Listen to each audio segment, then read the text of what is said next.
talked about null spaces. Anybody recall for me null spaces? So the null space of a matrix A or a linear operator A is takes A to 0. close. Is it all of the inputs for A that result in 0? Good. It's that x's with ax equals 0, which we could note is, since we're applying a to x's, they have to be valid inputs. And so this is some kind of a subset of the domain of A. Yes? Okay. All right. So let's spend a hot second and do a couple examples. I would like to talk about the null space for, say, this matrix. 1, 2, 3, 6. The null space for 1, 2, 2, 4, 3, 8, 6, 16, and the 3 by 3 0 matrix.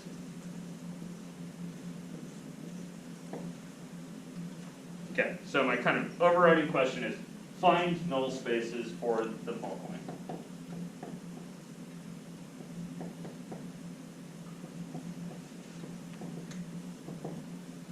Everybody with me on these? Okay, which one of these is the easy question? 0. The 0 matrix, right? This guy? This guy takes what to, what's the null space here? 3 by 1. 0 by 1. So certainly the 0 vector is in the null space. That's true for all of these. You guys see that? They're all different size 0 vectors. But certainly the 0 vector is in the null space for everything over here. Wouldn't this null space be pretty much anything? Good. Because This is all of R3 as a vector space, which we could note is a subset of the domain of A, which in this case is R3 as a vector space. Is with that? Let me add one more example to this just to kind of motivate some like smaller thing. Put the 2 by 2 identity matrix in here too. So can anybody tell me what the null space is for the 2 by 2 identity matrix? Of the 0 vector? Yeah, the 0 vector and only the 0 vector. You guys see that? So the null space in this case is, what the heck, I'm going to write this thing out. So I'm going to say this is a set, and this set contains only the 0 vector. Guess what that? Okay, so someplace in between everything and the one vector that we know is in the null space, there might be happy mediums, right? You see that? So this is going to be kind of how to find happy mediums. So let's see, I already called, I guess I'm just going to write this as the 3 by 3 0 matrix. I'm going to call this matrix A. We'll call this matrix B. So how do you go about finding a null space? Like procedurally, what am I trying to do? Go ahead. You're trying to find the dot pattern and at the multiply matrix A by vector you get 0 vector. Good. I'm trying to solve the equation AX equals 0. Did you recognize that? So one way I could do that is I could look at the rows of A and think about dot products. Another way I could do that is I could look at the column picture, right, and think about multiples of this thing plus multiples of that thing giving me 0. You guys already have a good tool for this though. What's the tool for solving an equation like this?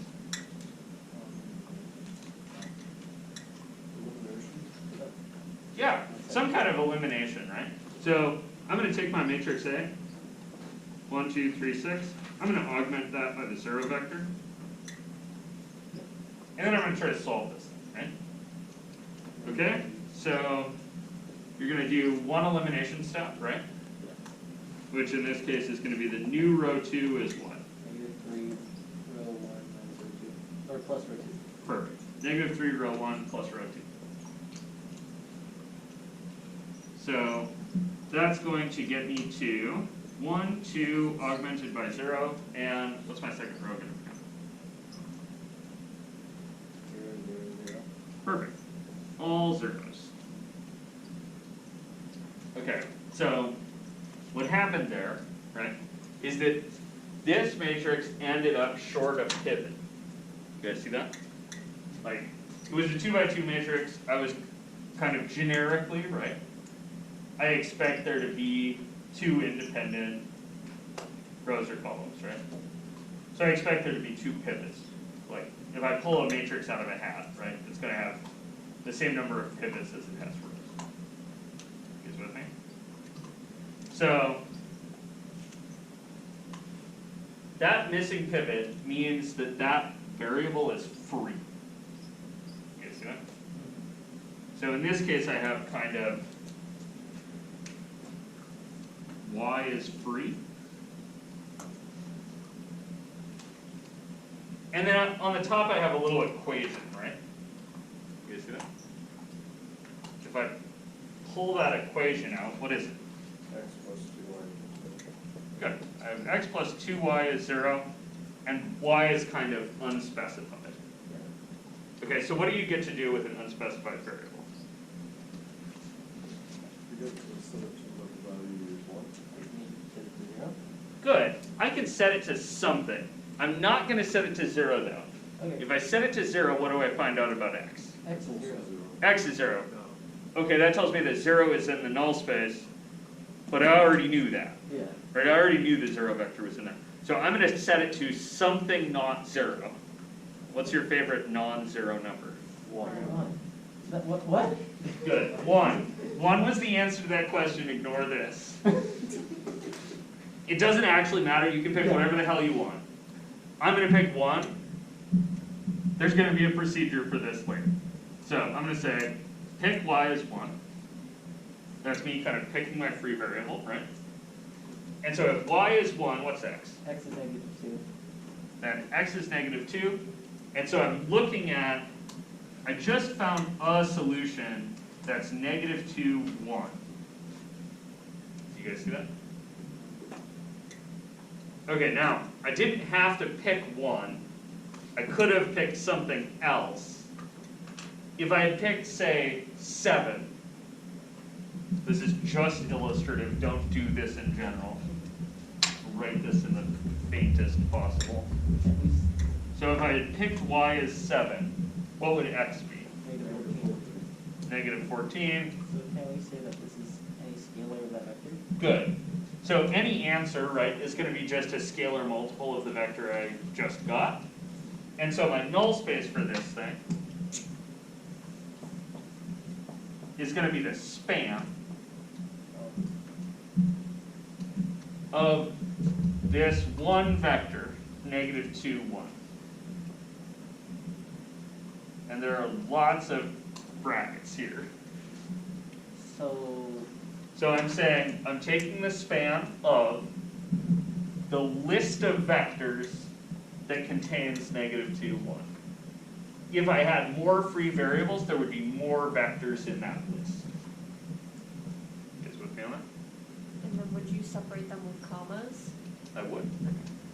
So geometrically, what's going on here is this matrix takes these -2, 1 vectors or multiples thereof to 0. Right, so it smashes that whole dimension out, gets a one-dimensional subspace. You see that? So the set of solutions for the null space of A is like a line. Perfect. Notice it is a flat subspace. Notice the dimension of that flat subspace is the number of free variables you ended up with. And it's the number of missing pivots. You guys see that? That's going to become important in a hot minute. But right now I just want you to notice that relationship. So over here with my vector, or my matrix B, which I'm going to scoot over a little bit, I'm going to make myself a little space here. So B was 1, 2, 2, 4, and 3, 8, 6, 16. Okay, so procedurally, what do you do? Elimination stuff. Yeah. Or no, augmented then like elimination. Augment by 0, then eliminate. This is always going to be what you do to find the null space, right? So I'm going to take my matrix, 1, 2, 2, 4, augmented by 0, and 3, 8, 6, 16, augmented by 0. Kick-ass, right? Sick. Okay, now we need to row eliminate, or row reduce. So we're going to do, the new row 2 is going to be, We are, wait, 3R1, negative 3R1? yeah. What are you guys saying? Yeah, I mean, you could do just R2 minus 3R1, which is what you're. Perfect. I'm just going to write it out like I was making an elimination matrix, right? So this would be me kind of thinking E21 is 1, 0, negative 3, 1, right? You just want to keep calling back to those elimination matrices because those are really what you're doing. Are you with me on this? So after I apply this, I should have some kind of upper triangular business going on, right? So I happen to have done this off in the margin. I did some off-camera mining here. And I got 1, 2, 2, 4 augmented by 0 and 0, 2, 0, 4 augmented by 0. Oh, so they. Okay. Oh, So tell me about pivots and then tell me about free variables. Two pivots, Good, I have 2 pivots, which is 2 and 4, right? which are these 2. Oh, Those are my yeah. pivots. Right, so I've got 2 pivots. That's as many pivots as I could have expected, right? Because it's going to be maximized by either the number of rows or the number of columns. Like, right? You're going to run out. So I've got my 2 pivots. And then, what about these? those are pretty good. Perfect. Those are free variables. So remember this thing, right? This matrix up here is a map from R4 to R2. You guys with me on that? So I'm expecting there to be 4 dimensions of stuff that goes somewhere. You guys see that? And those 4 dimensions, it looks like 2 of them go to 0 and the other 2 go into R2. Over here, I was expecting 2 dimensions to go somewhere, right?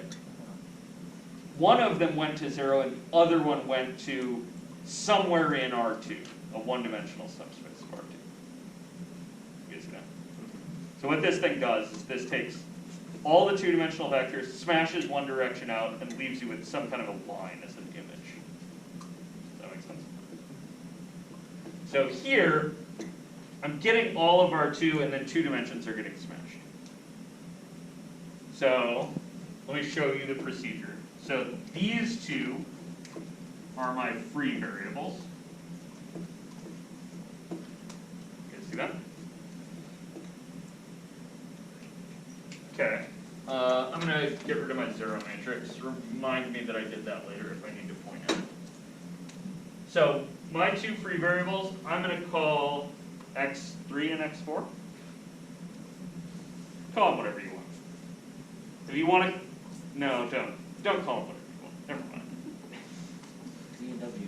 Call them either Z and W or x3 and x4. I don't care what. I'm going to call them x3 and x4. Okay, so what do I get to do with free variables? You pick a number. Good, I get to pick numbers. Okay, now, here's the clutch thing. The pair of numbers that you pick for these, because you're going to have to pick a pair, needs to be linearly independent, otherwise you'll miss something. So don't pick 1 and 1, and then 2 and 2. Pick 1 and 2. You guys see that? Don't do that either because it's too freaking hard to keep track of. So the procedure that you're gonna do, the one that you wanna do, trust me, like don't be clever with this, just be dumb and do the dumb thing. The dumb thing is go through and one-hot them. So, oops, that's not. What I mean by one-hotting is I'm going to go through and I'm going to set x3 to 1 and I'm going to set x4 to 0. And then I'm going to reverse that. Yeah, okay. Right, so I'm going to do x3 is 0 and x4 is 1. If I had 25 of these, right, I'm going to make all but one of them 0, and I'm going to go through and just start at the top and keep moving down, making 1, 1. You guys see that? So I started with x3, everything else was 0. I made x, and then after that, I'm going to make x3 0. The next one's going to be 1, and everything else is going to be 0. Just continue on that trend. Fill in spaces. Yeah, all you're doing is the reason it's called one-hotting is you kind of do this if you have electrical problems. You might go through and light this circuit, see what it does, light this circuit, see what it does, light this circuit, see what it does. If you ever tried to find the breaker for something in your house, you've either done one hotting or one colding. Right, you've either turned everything off and then gone through and flipped things on one at a time until the microwave turns on or whatever it is you're looking for, or you have somebody stand next to it and then you turn them off and back on one at a time. But like, you're smart people, you've done this, so do that here. So we go through, we one-hot. When we find x3 is 1 and x4 is 0, oh shit, what do I do with that over here?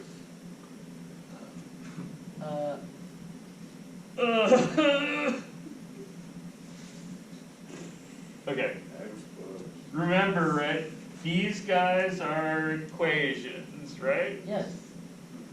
So 2y plus 2y. Okay, so let me make my life just a little, I'm going to do it the dumb way because it's already upper triangular. You could subtract this row from that row and make your life just a little easier. I'm not going to, I'm just going to play down here.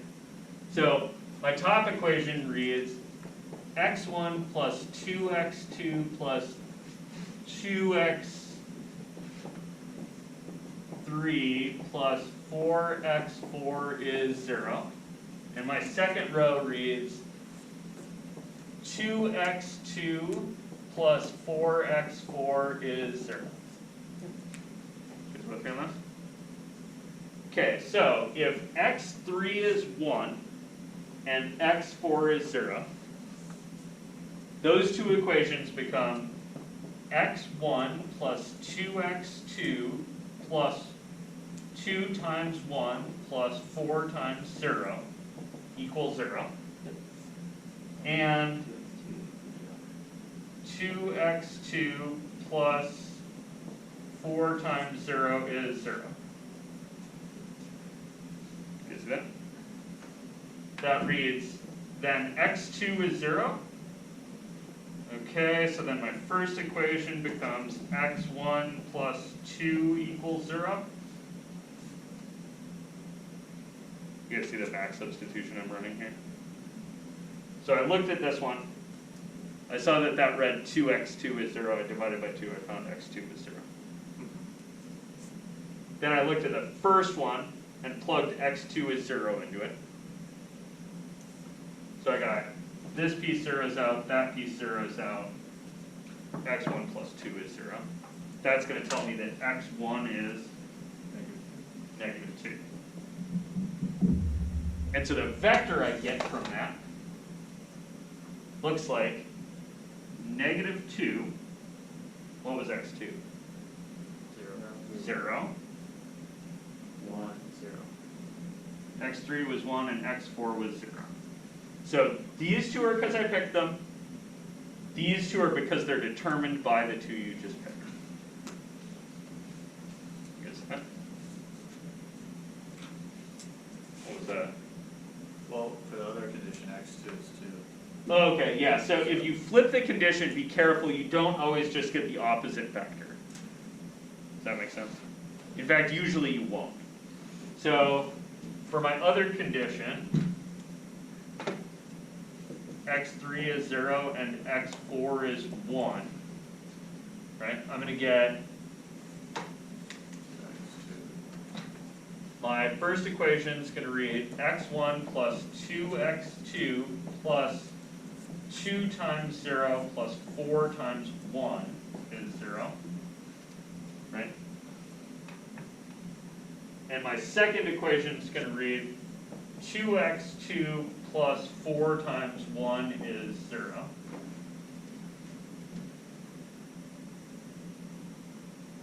You guys with me on this? Okay. So this guy reads x2 is negative 2. And then if I plug that into the top, I'm going to get x1 minus 4 plus 4 is 0. Get x1 is 0. And so that vector looks like 0, negative 2, and then what are the other two? 0, 1. 0, 1. And we could notice that these two vectors are in fact perpendicular to each other. You guys see that? Yeah. That makes me feel pretty good about this. My expectation is that those two vectors aren't always perpendicular, but they're, well, they probably kind of are. My expectation, at least, is that I end up with two linearly independent vectors, and it's easiest to see that they're linearly independent if they're perpendicular. You guys see that? The one-hotting procedure that I'm using here is kind of how you end up with the nicest possible set of vectors.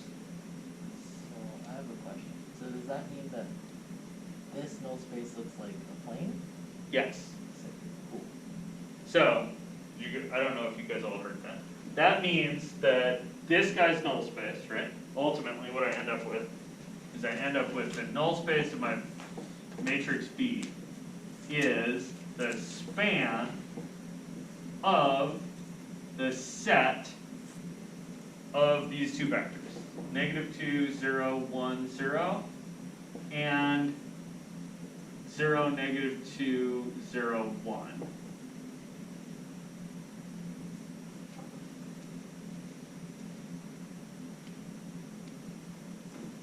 And we could notice that that is a plane.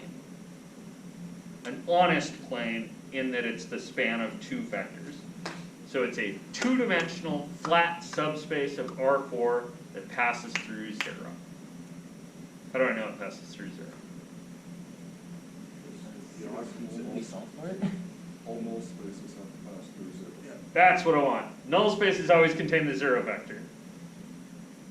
Write that down. Get that tattooed on your hand or your head. Wouldn't help if it's on your head. It might help everyone else. I should get it tattooed on the back of my head. Actually, I should get a squared plus b squared is not A squared plus quantity a plus b squared. Never mind. Okay, so ultimately, yes? So you've been saying null space a lot, Yes. and are we just, is this the same thing as like subspaces and column Yes. spaces?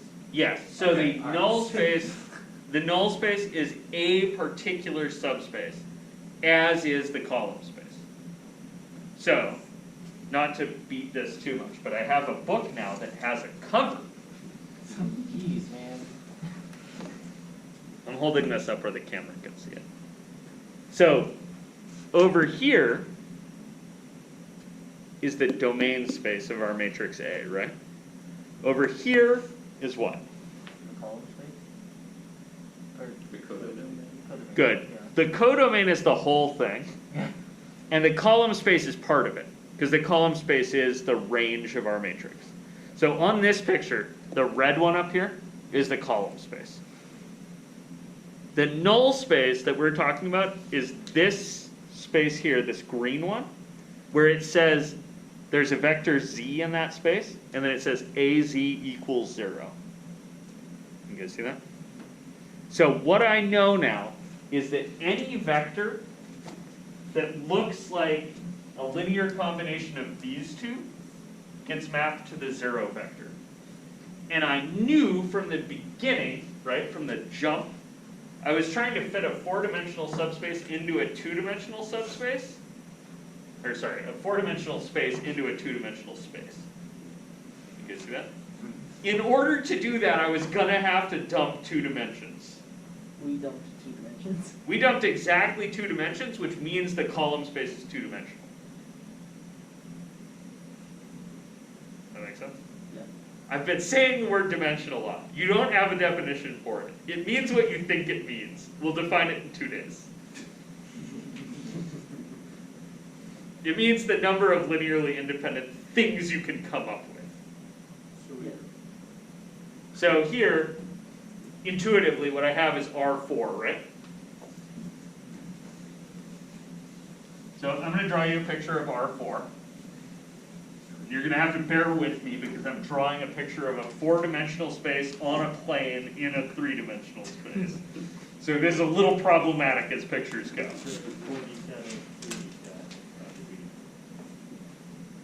So here's my picture of 4-dimensional space. Should be noted that these are 2 perpendicular planes that meet at 0. This line is not a thing. Okay, so Let me render that in a slightly different way.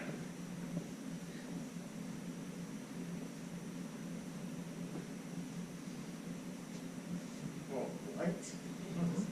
I need 2 planes. How about like that? So these are 2 planes, and they intersect 0. at the 0 vector. This one is the span of those 2 vectors over there. The other one. And the other one is something that we don't know about yet, but will be important. Colors? No, no. And this will also be important. The fact that they're perpendicular? They're perpendicular. Yeah, so this intersecting point is just the 0 vector. And I said bear with me, right? Because I need 2 two-dimensional things that only intersect at one point. And when I drew it the other way, they intersect in a line, right? You guys see that? So if I had to kind of draw this picture, I might think to myself, like, okay, this vector here is my -2, 0, 1, 0 vector. And this vector over here is my 0, -2. I can barely read this, and I'm standing right next to it. Assuming you guys can't read this. Good. You don't need to read them. They're these 2 vectors, Yeah. right? And we just eyeball, right, from looking at them, the dot product is 0. So those 2 vectors are perpendicular to each other. And any vector in the null space is going to be made out of some linear combination of those 2. Sick. You see that? So I don't know what this space is right now. I do know that A goes like this. And the image of A, right, the codomain for this thing, is R2. So You guys see that? it's gonna be A plane. And it's got 2, oh, I erased it. Dang it, I knew that was going to come back to bite me. Right here, I had a row-reduced version of that that Yes. had 2 pivots in it, right? Yes.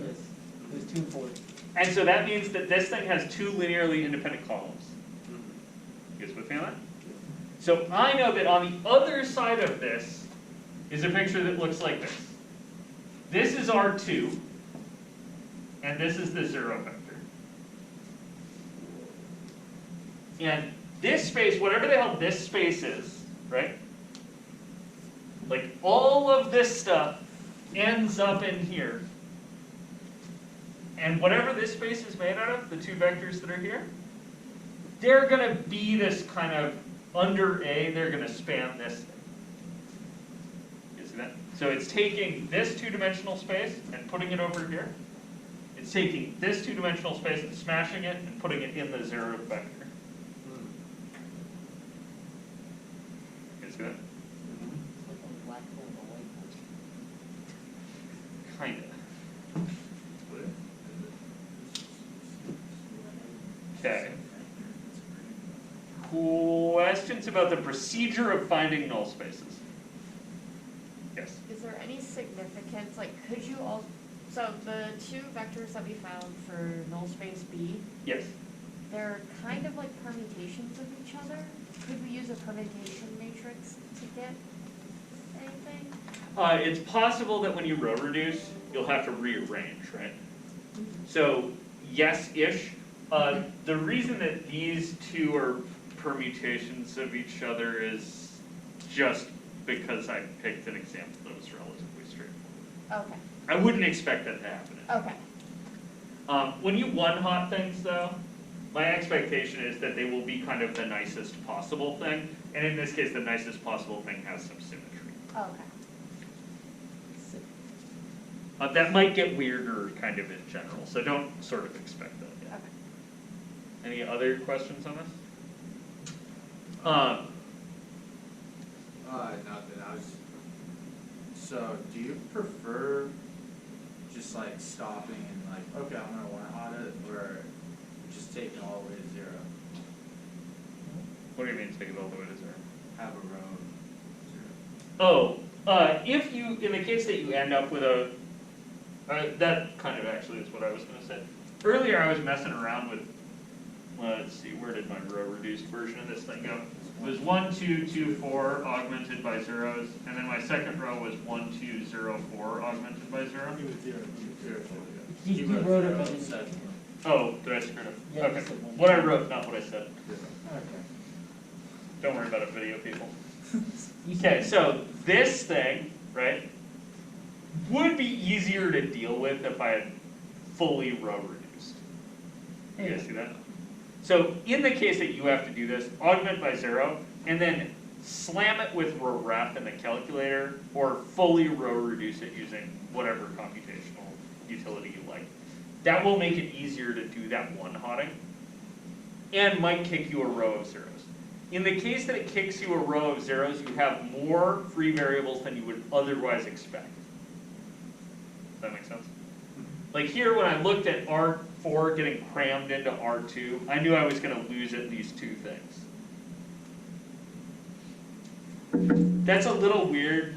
Linear operators are funky in this way. This is not true in general. But because things are linear operators here, I know they preserve dimensionality, which is really cool. Or at least they preserve dimensionality in a very specific way. And in this case, that's, you can't fit R4 in R2. If you do, you're going to lose 2 dimensions worth of it. That's me getting 2 vectors in my null space. Now that's not the only way to fit R4 into R2. I could mash on it a little harder. Right? And what I mean by that is, if I looked at, say, the matrix, I don't know, C, which is the same size as the matrix B but filled out with zeros. My expectation is that the null space of this thing is bigger. You can see that? It's gonna, because of this setup, that 4 into 2, it's gonna have to be at least 2-dimensional, but it could be bigger. You could mash more stuff. In this case, we're just mashing all 4-dimensional vectors into the 0 vector.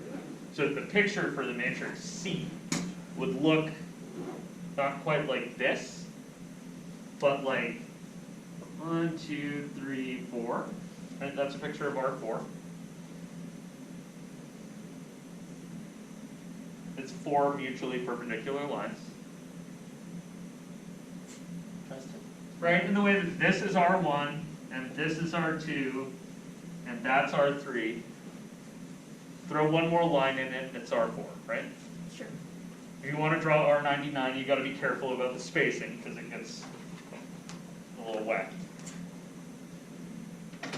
But after I apply this matrix C to it, right? So I've got R4 here, I do my matrix C to it, and I end up with just the 0 vector, which is sitting in R2.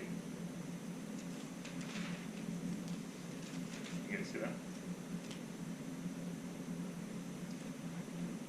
Could you modify something about C to make it take R4 to a one-dimensional subspace?